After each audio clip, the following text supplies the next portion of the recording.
ও মিঠু, বাবা তো আমাদের বাজারে যাইতে বলছিল। তাহলে চলো আমরা বাজারে যাই। ফুপুমার জন্য কাঁচা শাক সবজি আর তরকারি নিয়ে আসতে বলছিল। বাবা তো আমাদেরকে রাইখাই চলে গেল। চলো। মেয়েনা, চলো আমরা বাজার করে নিয়ে আসি। বাবা তো বলছিল। মেঠো, তুমি আমার পিছনে পিছনে আসো, পথ হারিয়ে ফেলো না কিন্তু। তাড়াতাড়ি আসতে হবে, আকাশটা আজকে ভালো না, আজকে বৃষ্টি নামতে পারে। চলো তাড়াতাড়ি, আমার সাথে সাথে দৌড়াও, তাড়াতাড়ি এসো। ফুপুমা আবারে রাগ করবো। ফুপুমার সামনে প্রসব, ডেলিভারি হব, তাই জন্য পুষ্টিকর শাক সবজি আনতে হইব।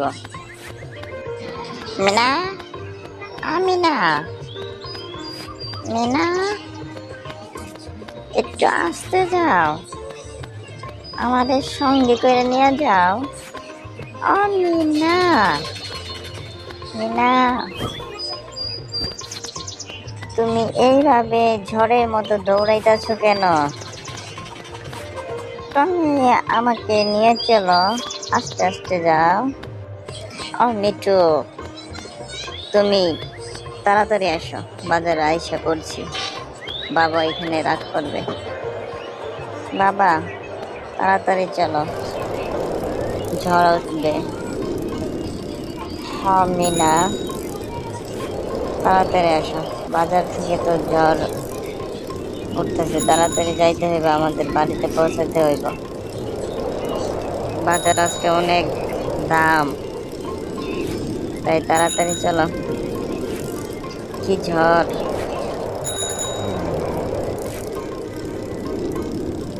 তোমার মায়ে একটা ছাতাও দিতে পারলো না, এই ঝড় বৃষ্টির মধ্যে মায়াডারে যদি ভিজাই তাহলে যে ঝড়ে পড়বে। দেখো মিঠু, আসতেছে কি তোমার পিছনে? হয় বাবা, মিঠু আসতেছে, তুমি সাবধানে সাইকেল চালাও বাবা। এই তো পড়ায় আইসা করছি আমরা, বৃষ্টি আমাদের পাবে না।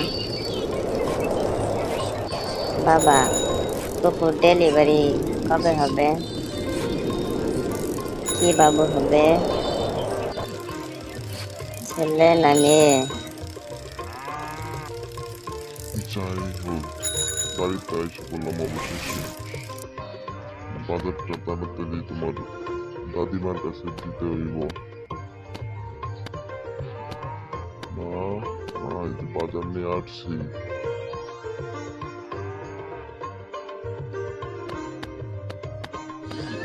ফুপুমা, ফুপুমা, তোমার জন্য অনেক বাজার আনছে বাবাই। তোমার জন্য মাছ, কাঁচা বাজার,